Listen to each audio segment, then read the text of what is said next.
शरद पवार साहेब समजायला खरंच खूप अवघड आहे. एवढं सोपं नाहीये. आजकाल आपले तरुण 20, 30, 40 वर्षाचे असं बोलत असतात की शरदचंद्रजी पवार आपलं राजकीय आयुष्यात अपयशी ठरले. तर चला शरद पवार यांची राजकीय कारकीर्द बघू. महाराष्ट्रातील सगळ्यात तरुण मुख्यमंत्री म्हणून शरद पवारांची आज पण नोंद आहे. 38व्या वर्षी ते सगळ्यात तरुण महाराष्ट्राचे मुख्यमंत्री बनले. महाराष्ट्राचे 4 वेळा मुख्यमंत्री बनले. एकदा आपल्या देशाचे रक्षा मंत्री, दोनदा आपल्या देशाचे कृषी मंत्री.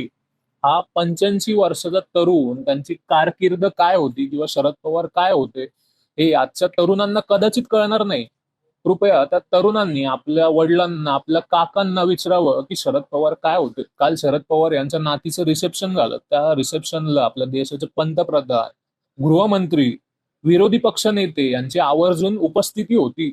कारण का त्यांना माहिती आहे शरद पवार इम्पॅक्ट हा काय आहे संपूर्ण महाराष्ट्रामध्ये किंवा संपूर्ण देशामध्ये. आणि मी याची अतिशयोक्ती नाही करणार, पण तुम्हाला जर लोकांच्या मनावर जर राज्य करायचं असेल ना, तर बाळासाहेब ठाकरेंचा आयुष्याचा अभ्यास करा. आणि तुम्हाला राजकारणातील राजा माणूस बनायचा असेल ना, तर तुम्ही शरदचंद्र पवार साहेब यांच्या आयुष्याचा अभ्यास करा. तुमची सगळी गणितं सुटतील. अहो, त्यांचं एकच स्वप्न मला वाटते कदाचित राहिलं असेल, ते म्हणजे आपल्या देशाचे पंतप्रधान बनण्याचं. पण तुम्हाला सांगतो, आज आपले पंतप्रधान नरेंद्र मोदी आहेत. ते कोणामुळे आहेत? RSSच्या संघटनेवर, बीजेपीच्या संघटनेवर आज नरेंद्र मोदी पंतप्रधान बनू शकले. पण शरद पवार साहेब हे आपल्या स्वबळावर, आपल्या स्वतःच्या हिमतीवर त्यांनी स्वतः पक्ष घडवला, त्यांनी स्वतः संघटना बनवली आणि त्याच्या जोरावर त्यांनी एवढी सगळी राजकीय पदं भूषवली आहेत. त्यांना त्यांचा ड्यू रिस्पेक्ट हा नक्कीच मिळाला पाहिजे, कमीत कमी आपल्या मराठी मातीत.